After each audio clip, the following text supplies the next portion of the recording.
A warm welcome to everyone joining us today.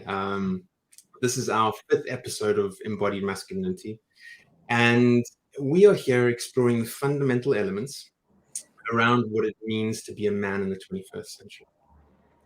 I have an incredible human being in front of us today, both incredible human beings, but Ben is a mindset and purpose coach, writer, and public speaker who, for as long as I've known him, is definitely living his purpose by inspiring others. I came across your work about a year ago following a mutual friend, Melissa, and how fate has it we were brought together via Clubhouse, where we had a couple of conversations, and always blown away how you hold the frame and hold the space. And then you invited me to have a discussion with you on your platform. And that was really a topic around opening your heart to sex and intimacy. And every single time we speak, honestly, I've met a lot of therapists in my life, trained with a lot of therapists. Your ability to hold that frame and really allow men to unfold who they are is spectacular. So thank you for being here with us today. And before we jump in around this topic of letting go of ego and living from the heart, I would love to hear from you in terms of how you arrived at this point. Also, just a little bit of a side note, your handle is probably one of the best handles I've ever come across, The Naked Professor. It still rocks me every single time I see that. So if you could give us a bit of background of that would be amazing too. Oh, thank you. Thank you for all of that. That really touched me. It's, we're all still on this journey. It never ends. So I'm still in the thick of it, and stuff is still coming up all the time. But my aim is always just to show up, and to not claim to know everything, to not claim that the work is complete, to not be complete in everything that I am, but just to show up. And I think a massive part of my journey has been really allowing compassion for the fact that I'm not perfect, and compassion for the fact that the people around me aren't perfect, and we're all just doing the best that we can. And I think it's that allows me to hold space and to sit with one another and to have open conversations, because none of us are right. None of us have got it sorted. We're just doing the best, and we want to be there with one another. So I think that's my superpower now, is being willing to not judge, but being willing to hold space for whatever is alive in anyone. And yeah, all of this, like you said, all of this comes from a place of being quite the opposite. Through my 20s, I didn't know myself. I didn't know others. I didn't know how to hold space. I just was sucked into what society told me I had to be. And that was so different to who I really am. And I've been on a journey for the last 10 years of discovering my truth, of connecting to my heart. And it's where I sit today. It's brought me a whole lot of liberation, a whole lot of freedom. And yeah, I guess that's what led to The Naked Professor, in terms of I spent most of my life hiding away, trying to be someone that I wasn't, putting on the metaphorical mask. And I never really let myself be seen. I never stripped myself open and said, hey, this is me, for fear of judgment, for fear of how that might be perceived. Because the truth is, for me as a man, is that I'm not what traditionally society told me is the way to thrive as a man, in that there's a lot of softness in me. There's a lot of sensitivity. And society always told me to be strong and tough and brave, a go-getter, to make shit happen, all that warrior energy. And that wasn't me. That wasn't me. So I hid, and I tried to be that, because I didn't have the love inside of me to be who I really was, who I really am. So The Naked Professor is about stripping away all of that and letting myself just be seen and be like, hey, this is me. This is my truth. This is how I feel. This is my journey. And I don't want to hide anything away, because wearing a mask is tiring. It's draining. It's heavy. There's no freedom with that. And I just was so tired of that. I just wanted to let myself be seen. So I did that metaphorically in some images through stripping away all my clothes and allowing myself to be seen. And it just felt right to call it the Naked Professor. The Naked Coach sounded weird, so the Naked Professor was that. Yeah. And now I get to have conversations like this, which is what I feel you mentioned my purpose, Massimo. And this is what I feel my purpose is to show up and to be open, to be vulnerable, and to allow conversations like this to happen without judgment, but with curiosity. And I know one of your specialities is really focusing around men and mental health. I mean, was that also part of your journey that you arrived at that point? Well, I didn't even know what mental health was in my 20s. I really didn't. I guess I thought it was wrapped up in happiness. Just be happy. That's good mental health. I've since learned that it's so different to that. And I don't think we realize how much pain we're in until we do work and uncover our truth, and then we can look back with more freedom and more understanding of ourselves and see that, God, I was in a lot of pain. At the time, it felt like emptiness, but emptiness is painful. You're not alive. I wasn't alive. I was just numb to the world. And yeah, that's an empty existence. So I care about that. I want people to feel free. I want people to feel alive. And I'm not sure that society necessarily sets men, Western society sets men up to feel alive, to feel free. So that's where it ties in for me in that sense. Yeah. You know, one of the components that we really try and focus on in these discussions is the practical element. And you know, I know you work with a lot of men in groups and individually as well. I wonder if we could kind of maybe explore a little bit, what are the signs that men can actually look out for that sort of flags up, hey, there's something that I need to be working on here? Yeah, that's a really great question, because I don't think we do realize as men. I think we think as long as we're ticking the boxes, as long as we've got the career, we've got the job, we're doing all right, all this tick, tick, tick, which we're set up from as young as we could be. You know, I think back as men at school, you know, I had this perception of a successful life was purely job, car, house, wife, kids, tick, tick, tick. You know, all of that. If I could do that, that was the dream. That was it. That was life. None of that involved actually how I felt. And so I think there's a whole lot of men who have ticked every box that they've ever set out to go for, and yet they feel empty on the inside.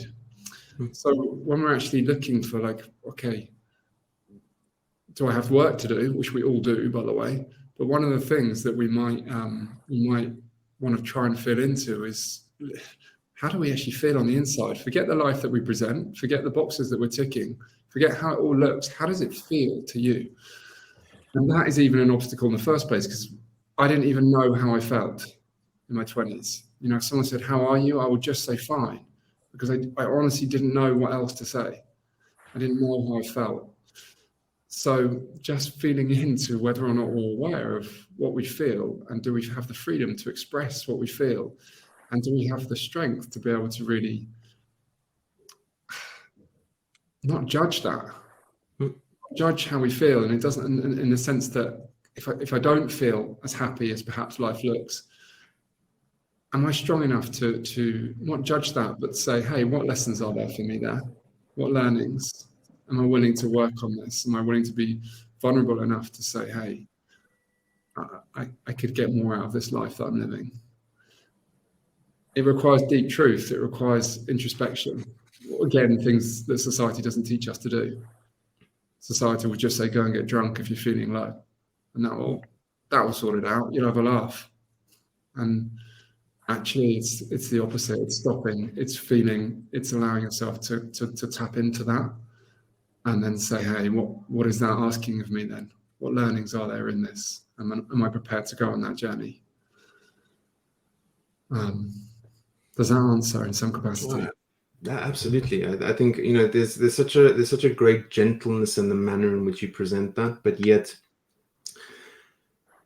a massive level of accountability that you also bring yourself to, that you have to face up to this. And I think it's something that a lot of men recognize, that there is that emptiness, there is that void, and we sort of suffer in silence in that shame and guilt and sort of inner turmoil.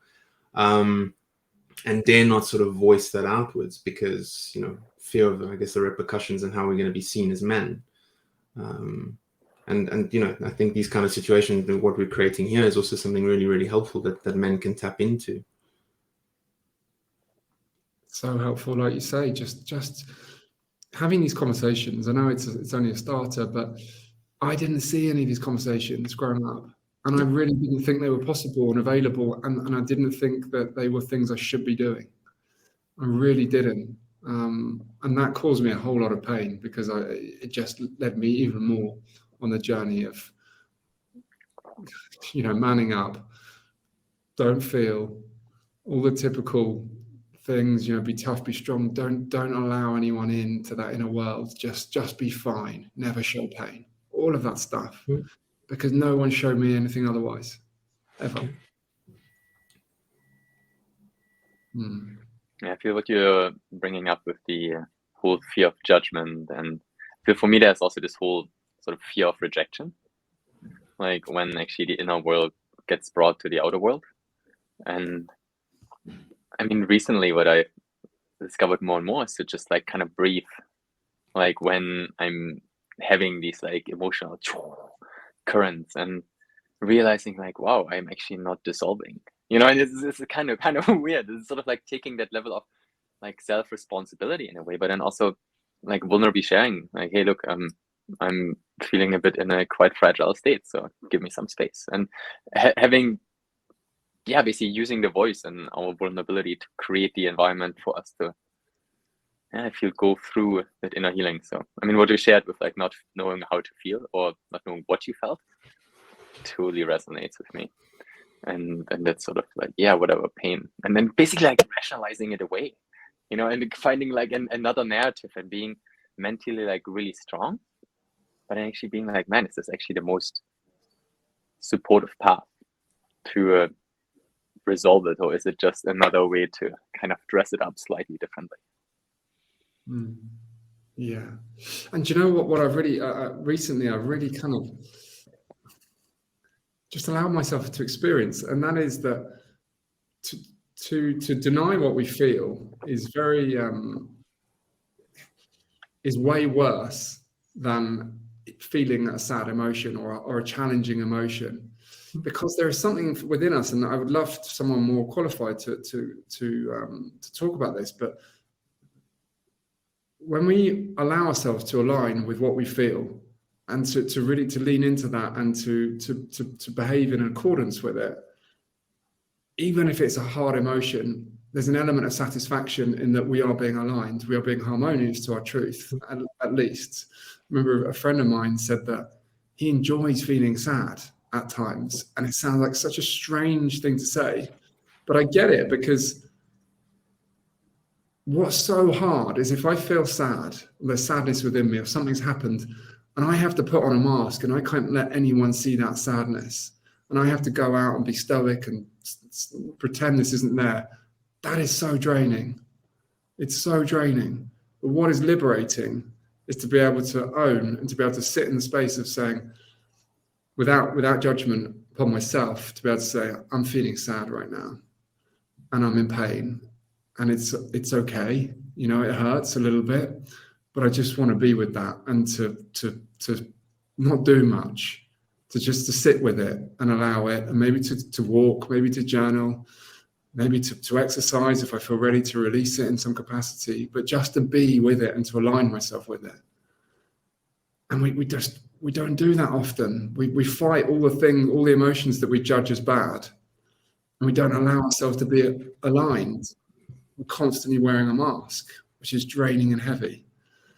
So that's something, just in the same way that when we're happy, we want to say, hey, I'm feeling happy. It's beautiful. And I want to dance, and I want to laugh with you. I want to joke, just in the same way as that. So imagine being really happy, but I can't be happy. I have to pretend that I'm going to block this out. It's not.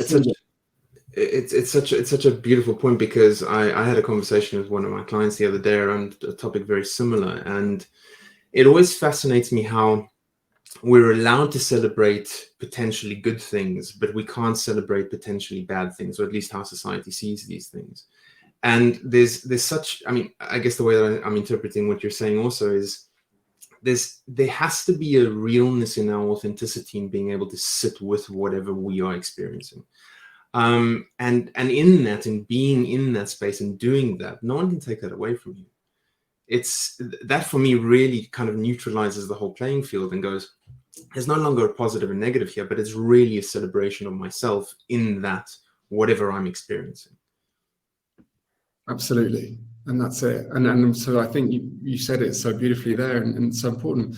It's ultimately not to judge our emotions as good or bad. They are a function of what's going on with us. It's very natural. We have good days, bad days. I still have it today, even with my mum, where if I have a bad day, you know, and I say, and mum says, how are you? And I say, yeah, I'm a little low today. Like, it's not been the best day. I just fell out of bed and that didn't happen. And I just, God, I just don't feel great. And I still feel like an element of panic in her, an element of needing to save me. And I know it's my mum, but I have to say, like, it's okay. Like, I'm not expressing this because there's anything wrong with this. I'm just like authentically allowing you into my world of truth, which is today, this was what happened. And tomorrow it could be amazing.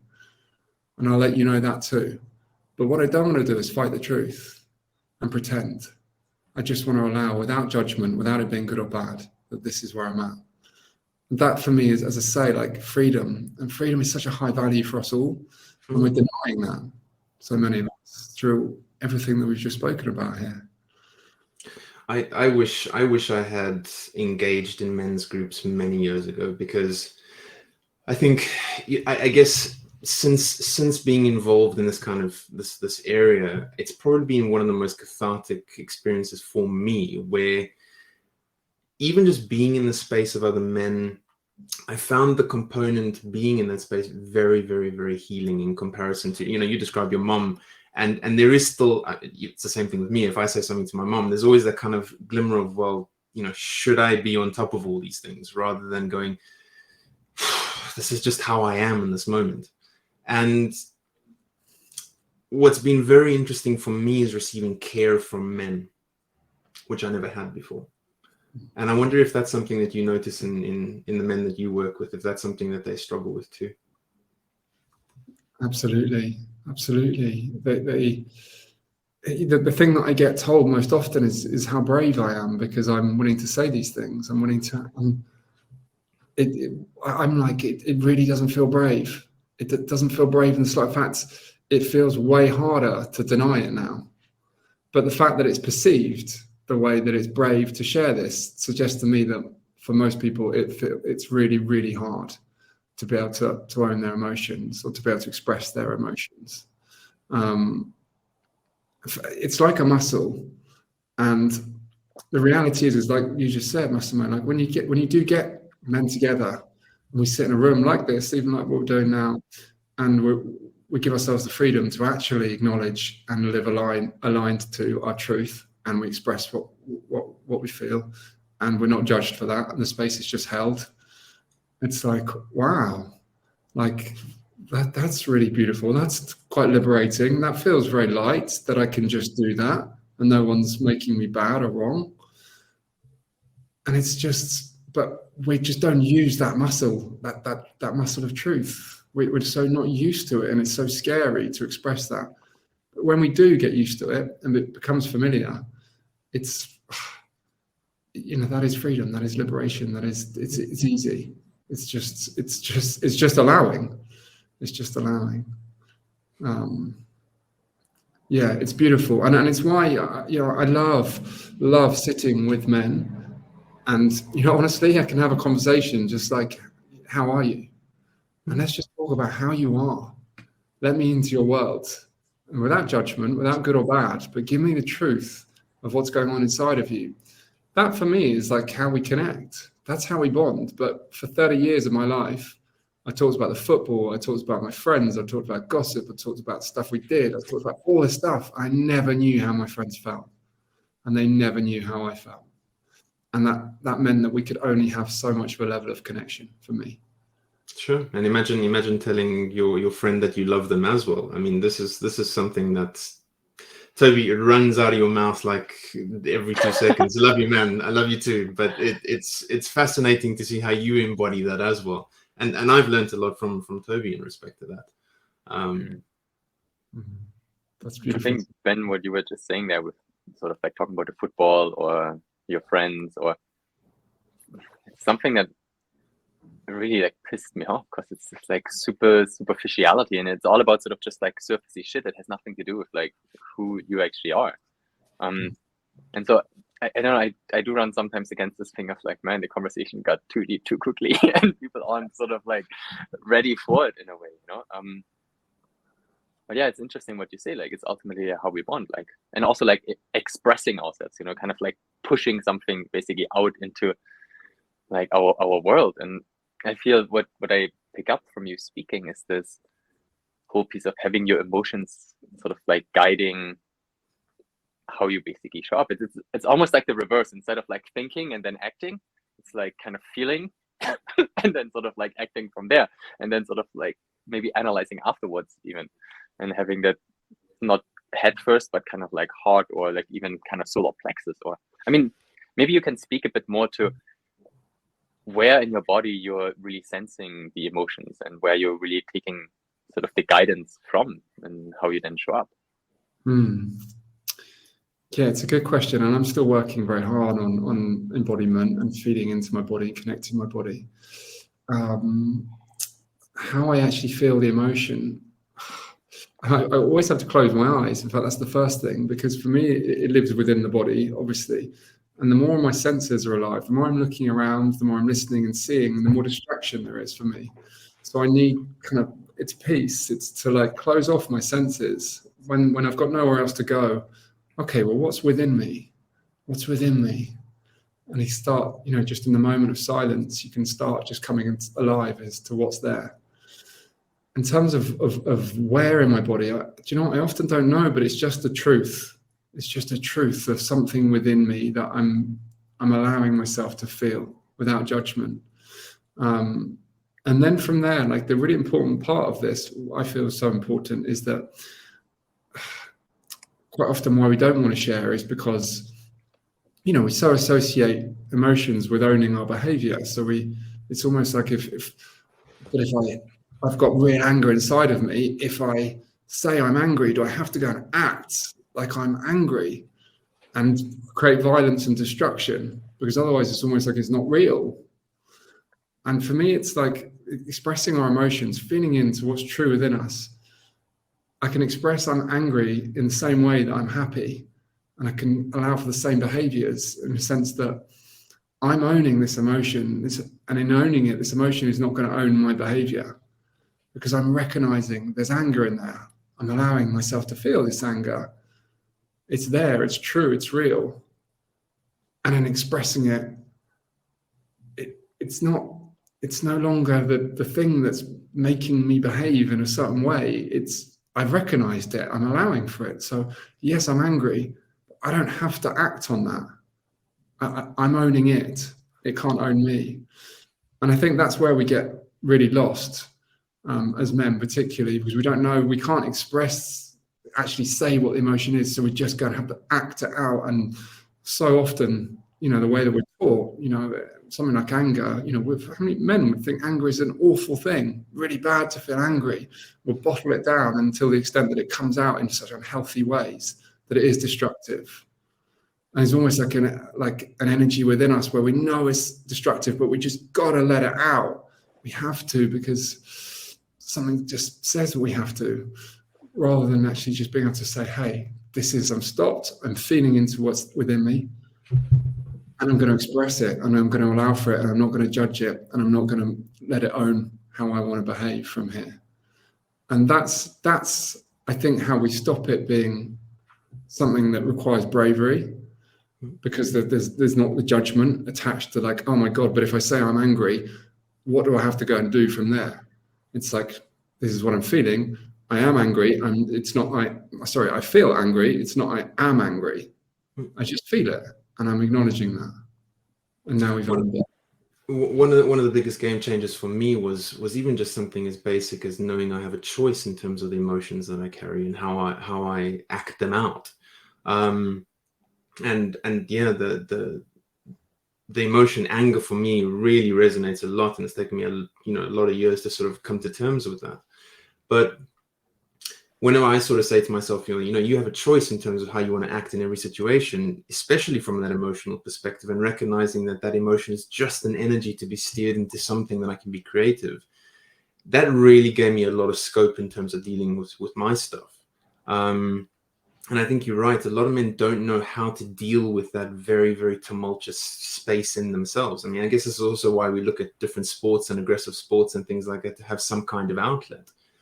But it's thinking back to my younger years. I would have loved to do drama, as an example, just to actually embody whatever that emotion is, be on stage and face up to that 110%. I think that would have been a game changer for me.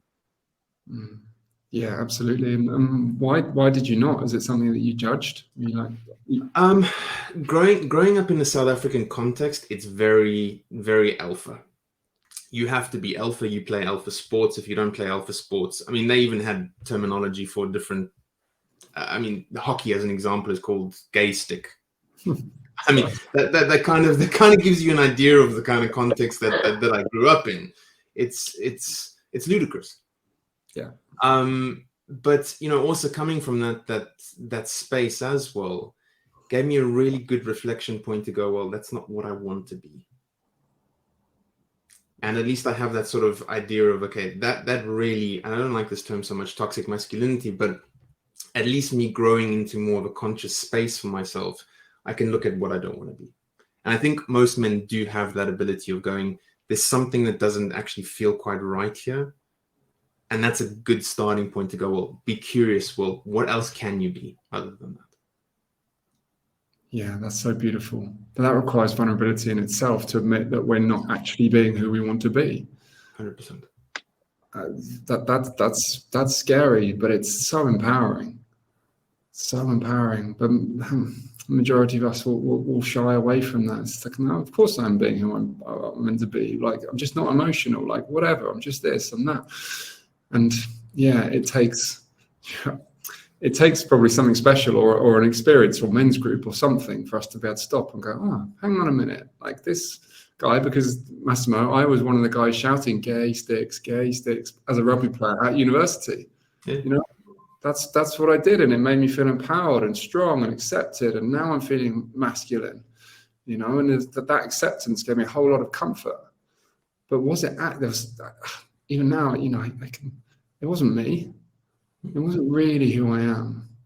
It was just me seeking acceptance and conformity and feeling part of a tribe.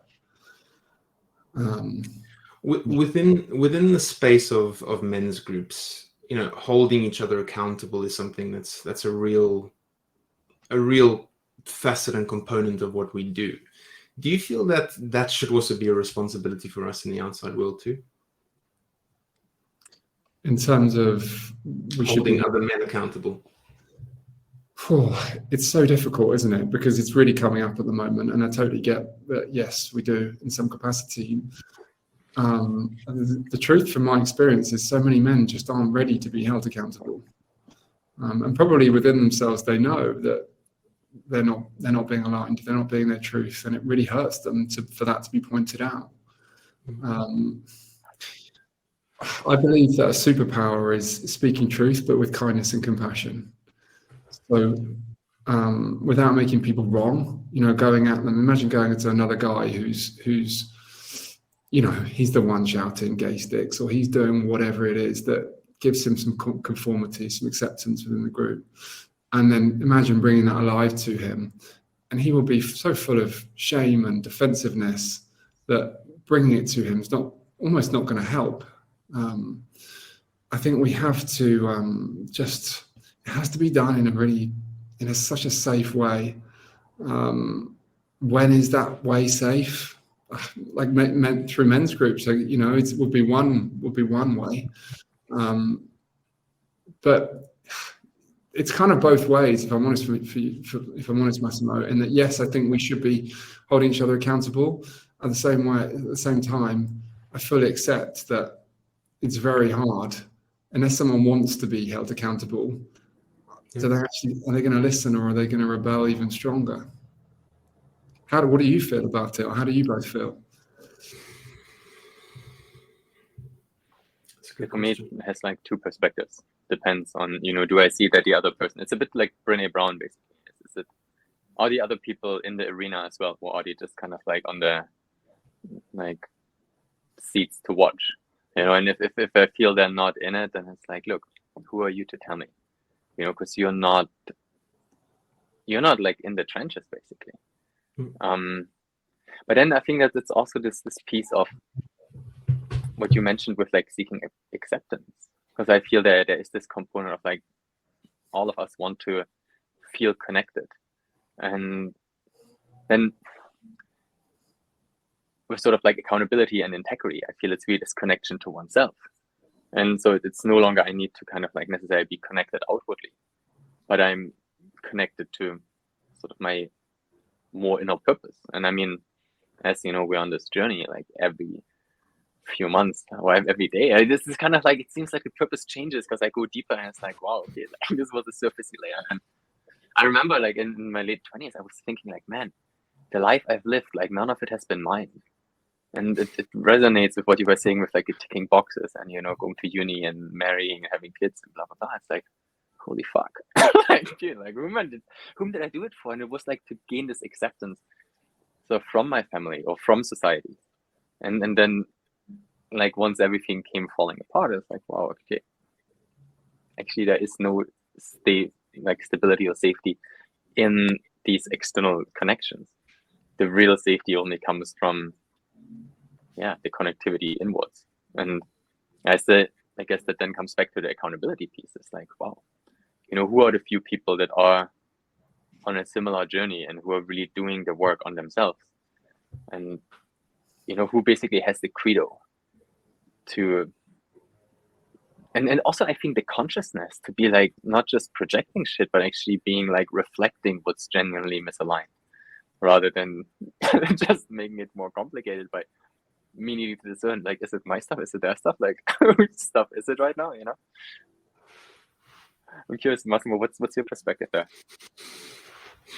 I think for me, it's like in a way what you're also saying, Toby, about it's quite context specific for me, because I'm reflecting at the moments that I've had men in my life really volunteer feedback without me sort of being, open to receiving it, and I guess maybe it's a bit of a characteristic of mine that I can sort of sit with feedback. I used to be very defensive when I was younger. Now it's a lot better, thank God. But it was those moments that they really held me accountable, and it could have just been something, a phrase, or just be mindful to this. I remember even a guy, one of my ex-clients from a previous business, an older gentleman, and he said to me, "You're very green on the financial side." And if I was in sort of a defensive phase of my life, I would have gone, Jesus, that's completely obliterating to me. Whereas being able to sort of sit with that and go, well, okay, well, what do you mean? How could I advance myself? How could I? And then starting to get curious with the statement that he presented. I mean, we became very, very good friends later on in life as well. And that's where I think life is very interesting, that if I kind of look out for the men that are in my life, there's so much guidance that comes from them. But always being very frightened to ask for that guidance. I think this is something that a lot of men struggle with, is actually asking for help. For sure. Yeah. And that's, I think, where it's really beautiful to create a group of men around you who you can fully trust and who you each give full permission to one another to share, to call each other out, and to have the trust in one another that it's coming from a good place, not like you said, Toby, in terms of, is this my stuff that I'm just now projecting onto them, but actually trust that, we've all got each other's back. We're here to grow with one another, and we're going to express that. But like you say, Massimo, if someone that I don't really know, or in fact, how you both said, Toby, if they're not in the arena, if someone just comes and, dumps this stuff on me saying, you're this and da-da-da-da-da, then, like you, Massimo, I really try and welcome feedback and the opportunity to grow. But even then, you might be like, didn't ask for that. So, and if we're not, if the person's not in that place to receive feedback outside of us, if it's, I don't know, it's not going to help. It's not going to help. So it is a very it's a very fine line, and I wish as a society we were much better at welcoming feedback and hearing each other and being open, because we're generally not, are we? Particularly us men. Our biggest fear is weakness. So if someone comes and tells us that they see that we're not showing up in a certain way, that's straight away. That's, for men, that's like alarm bells. I'm being found out here, or they don't think I'm good enough. And we get shameful, defensive. We might make them wrong. We might go on the attack. Who knows? Yeah, not everyone's ready. I think there's also a skill in there when you spoke about compassion earlier, to actually ask, like, hey, are you open for feedback? To basically like ask permission, and then having that channel being created.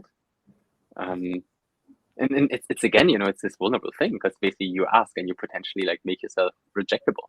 The other person is like, no, I don't want your feedback. Then it's like, cool, what the fuck? Like, what am I gonna do with it now?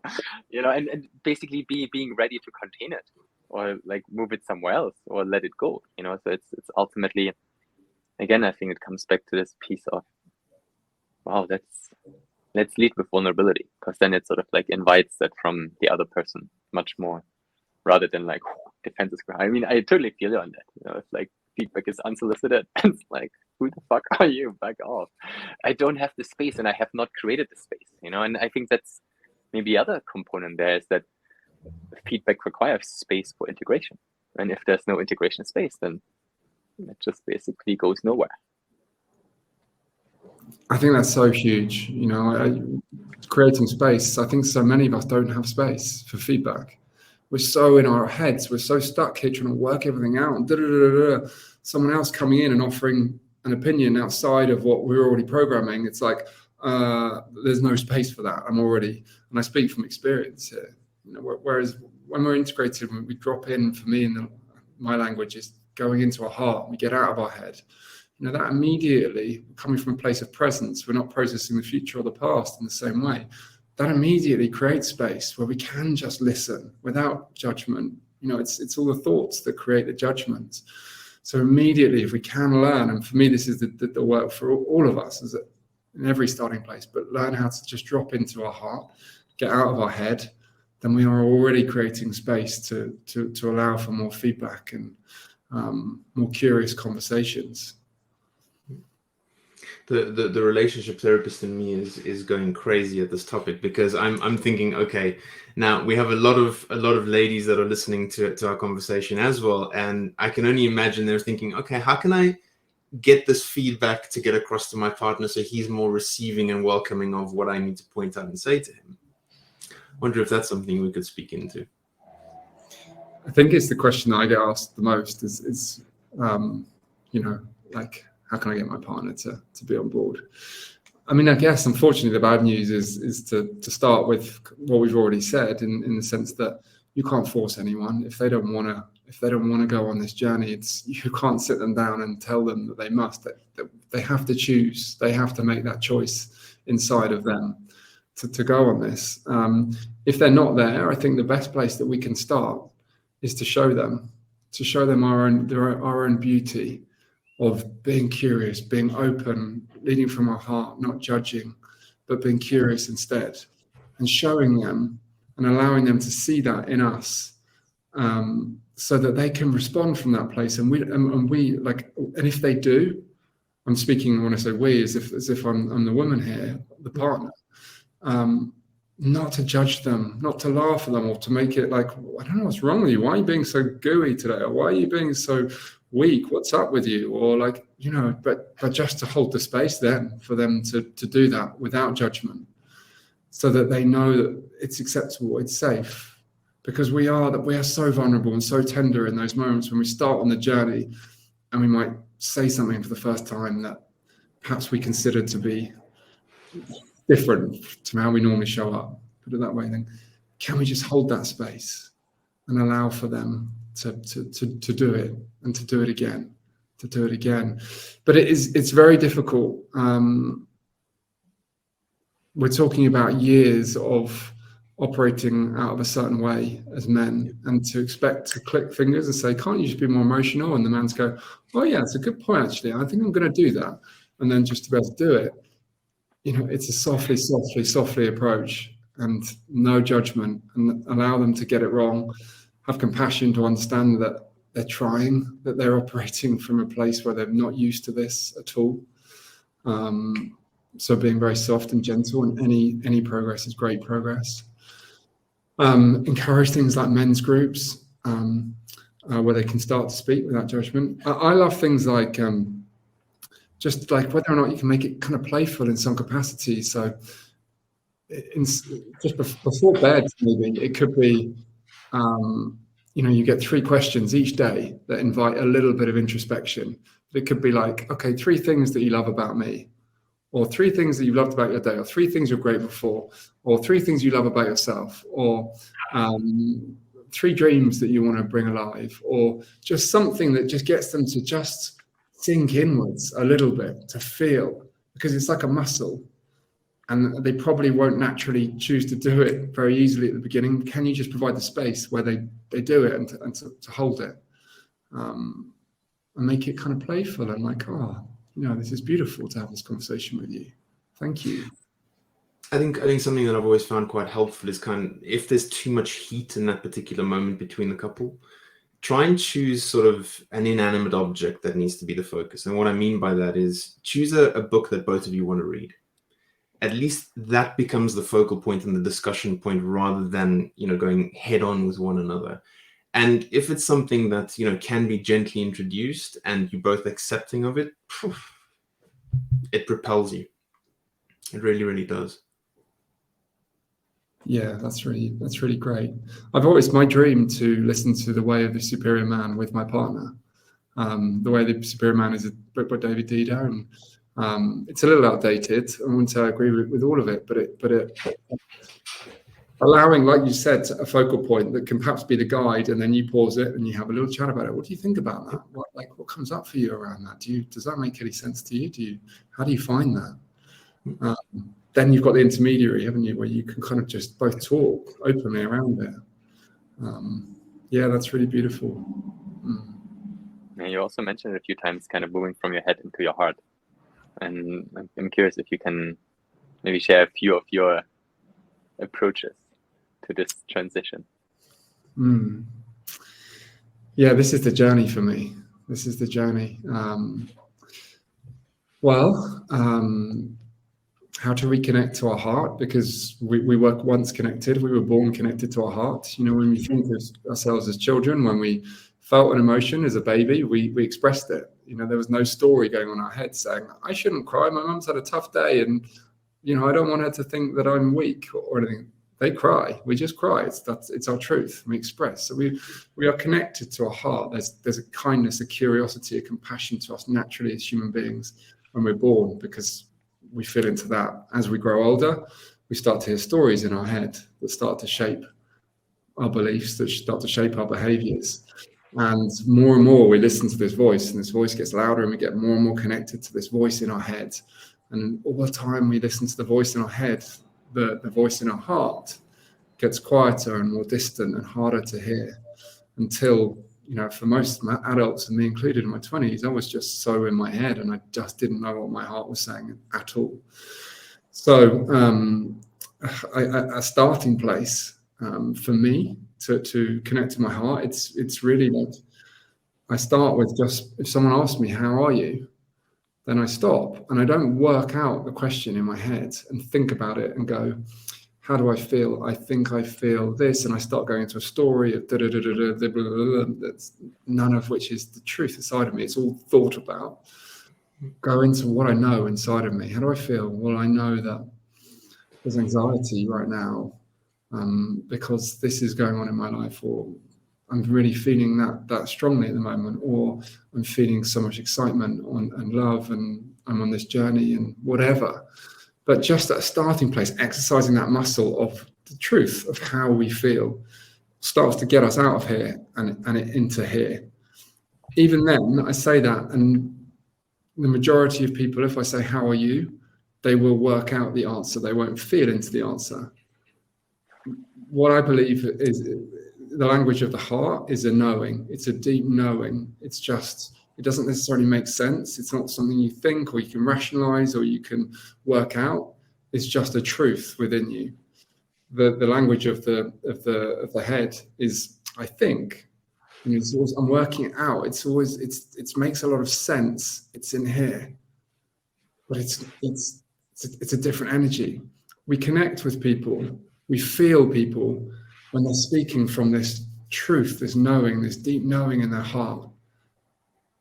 And we don't connect to people when they're robotically answering this worked out narrative of da da da da da. It's like, oh no, I'm not feeling you. I'm hearing you. You're saying these words, but it's just chatter from your head.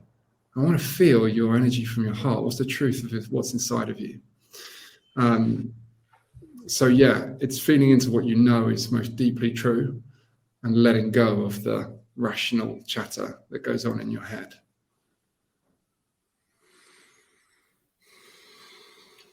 I like that. I think it's something that's always quite helpful for me with men who don't know how to sort of articulate themselves. Exactly how you sort of describing from a felt place. It's looking at where you hold tension in the body. And I think that's always a nice sort of starting point of going, okay, well, you might not have the words to describe what you're feeling, but where do you have tension in the body?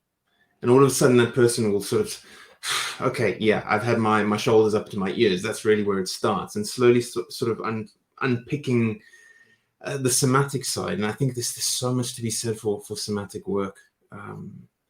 And it's beautiful that there's 3 different sort of linguistic abilities around the table here, and how you take them in such a simplistic way to that spot. And I can only imagine, and I've heard you speaking before, and when we speak, really just holding that person there very gently until there's almost like this sense of surrender that they come into that space. And that's magical to see unfolding. Yeah, it is, and it is surrender. You're so right, and that in itself is I think is a challenge, because what man wants to surrender? It's everything we've been taught not to do, but that's exactly what's required: to surrender, to soften, to allow, to not work it out, but just to be with what is true. Like there's stiffness in my shoulders, or there's some ache in my stomach, or whatever it is, like you say. And the body has lessons for us. The body has far more knowing than we give it credit for. So yeah, absolutely. I love body work too, and it's a big part of my journey still. Yeah, feeling into that. Yeah, thank you. It's beautiful. Yeah, and it's like a whole sort of like head to heart. I really resonate with you, Ben, on that journey, by the way. A friend of mine who's a like cacao ceremonialist. Yeah, last year we've had this like 6-week journey of having these cacao ceremonies and basically having this plant medicine to support this heart opening, and that combined with breath work as well. It's been really interesting, like because I feel I never really connected with my heart so much. And yeah, there's this whole somatic approach that you two were mentioning. I feel it's really special. It's really the body becoming the instrument for, wow, like what can we experience in life? And in my 20s, I traveled a lot, and I felt I wanted to see everything on the outside. And now it's like, wow, actually, I want to be really like sedentary and settled, because I want to do this like inner travels. And yeah, it's fascinating to just feel into like, wow, what's unfolding. And then actually being vulnerable in expressing that with the people that are closest to me, and realizing like, wow, they do not go away. They are still here. Like, regardless of, I show like happiness or sadness. And I think especially sort of around like sadness or anger and frustration, I feel those were, for me, really the emotions that needed to be like, park them. It's unacceptable. And yeah, but on the other hand, like anger is the energy that makes things move, like expressed in, and I think that connects what you were saying earlier, Massimo, that it's really about channeling the energy, and not saying, okay, this is good energy, this is bad energy, but ultimately it's all energy. And am I engaging with the energy to destroy something, or am I engaging with the energy to create? And maybe Ben, you can speak a bit into this to step away from that kind of dualistic to more holistic way of engaging with feelings in that sense. Yeah, anger is a great one for us to talk about, because I don't know where we'd be in life without anger. You know, as a species, you know, if humans weren't allowed to connect with anger back in the day, I don't know, would we be extinct? I don't know, maybe. We need it. It's part of our survival. But I think we all acknowledge now in today's world that there's ways to express it, and ways not to express it, which is we tend to get very wrong these days. As well, having said all this time not to judge anything, but because we judge it and we bury it, the emotion ends up owning us, because it's still there. It's energy inside of us. We haven't expressed it. We've buried it. I mustn't do this.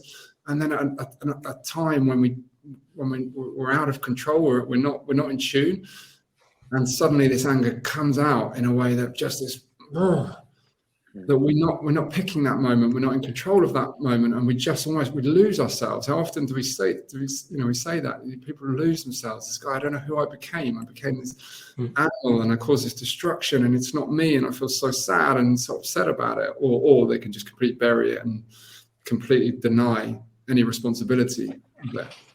But this goes back to the whole point of saying, hey, there's anger inside of me. How do I choose to channel this now? What do I choose to do with this? Because it's alive, and it's important that I allow it. And there's healthy ways of doing it, and there's unhealthy ways of doing it. Exercise for me is a great one.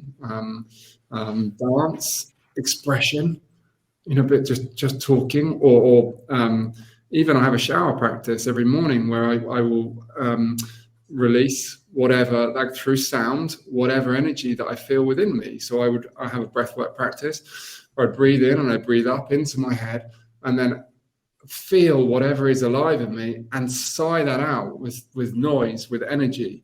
And sometimes that can just be like a soft sigh, it can be like a because I'm just like relaxed that day, or I'm just like, I'm just being. And other times it's like, and allowing for that and releasing it, but in my own way, without causing destruction to other people. I'm smiling a lot with that, Ben, because I have a little dog, and he's a bit of a character, and I've now figured out he howls when I howl. Yeah. And in the car yesterday, I'm literally teasing him and howling at the same time, and I'm thinking, shit, this is going on for a good 5-10 minutes here, that all of a sudden I'm feeling my whole vocal passages being cleared. I'm going, this is a really good practice. I should be doing this every morning. My neighbors are probably going to kill me, but it's incredible how important it is to give voice through sound. I think it's sing, dance, some form of expression. Super, super important. It's cathartic, isn't it? Yeah, it really is. It's a beautiful practice for me. And like you say, the only challenge is neighbours, but so be it. I guess once upon a time we didn't really have neighbours; it was more natural. But the world we live in, yeah, it's so exciting that the sound piece comes up, because I chant. It's one of my spiritual practices, and then when I'm on my road bike, it's been over the last few weeks, I just I have all these kind of sighing out of because I feel I'm kind of tapping into most of irritation, and it's and I mean, as you say, sometimes it's just it's kind of more just heart opening, and sometimes it's really just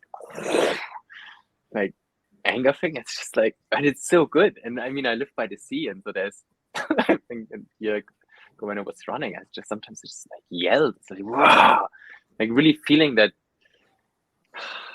monster in a way, and then being connected to I have that energy, and I have domesticated it. It's not the one that just slays things, but it's more like, okay, it's on a lead, you know, and it can be used if needed. Yeah, it's so cool that all of us are really connected to this sound piece. I love that.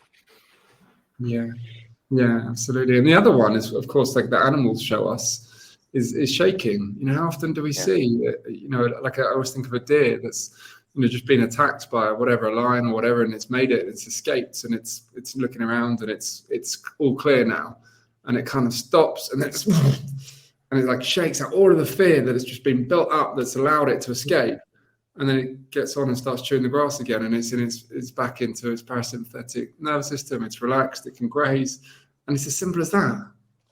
You know, it's amazing to see. They don't sit there and stay in that state and hold on to that fear and constantly looking around, and they can't probably eat their food and they can't digest it because they're still so nervous and so scared.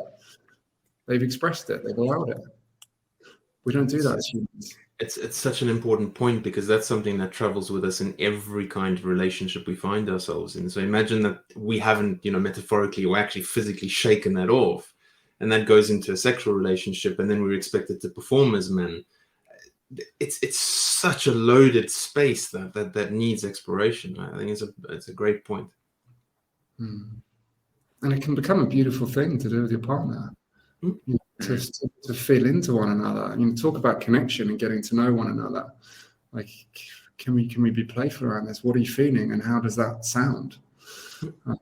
These are things that the society would say is like cuckoo, whatever. They've lost the plot. But this, for me, is this is connection. This is intimacy. This is health. It's really beautiful how you bring it up. Because next week we're gonna speak with David Chambers on more these like relational dynamics. So, it's really exciting because we've come to the end of our hour, and I feel you just opened the gate for what we'll explore more in depth next week. I'm here with David Chambers in Madeira. He's like 2 minutes up the road. Oh, amazing! Amazing! Serious, mate. Yeah, it's crazy. Yeah, we had a walk this morning, yesterday morning on the seafront. It was beautiful. Nice. This is a lovely man. Send him my love. I will. So yeah, we're going for dinner tomorrow night. Yeah, so beautiful. Ben, for the audience to find you, where's the best way to contact you? What platform? Give us a little bit of where to get you. Well, I think it's Instagram, isn't it? That's kind of the world, the online world, I guess. So Instagram, The Naked Professor, and my website is benbidwell.com, where you'll find more about my coaching and the work that I do there. But I just have to say, I'm so grateful. It really fills me up. I've had COVID and I've been in isolation, and today to sit with you both and to you know, just for us all to speak our truth and to hear one another, and for me to have a conversation like this that matters is so beautiful. So I'm really grateful, and yeah, it's lovely for me to connect with men like you. So thank you so much for. Dude, thank you to you for sharing the space with us. It's been fantastic. Yeah, thank you for offering your experiences, journeys, the vulnerability, man. I love it. Yeah, me too. Thank you. Beautiful. Lots of love. Well. Thank you, team. Be well. Thank you, and you.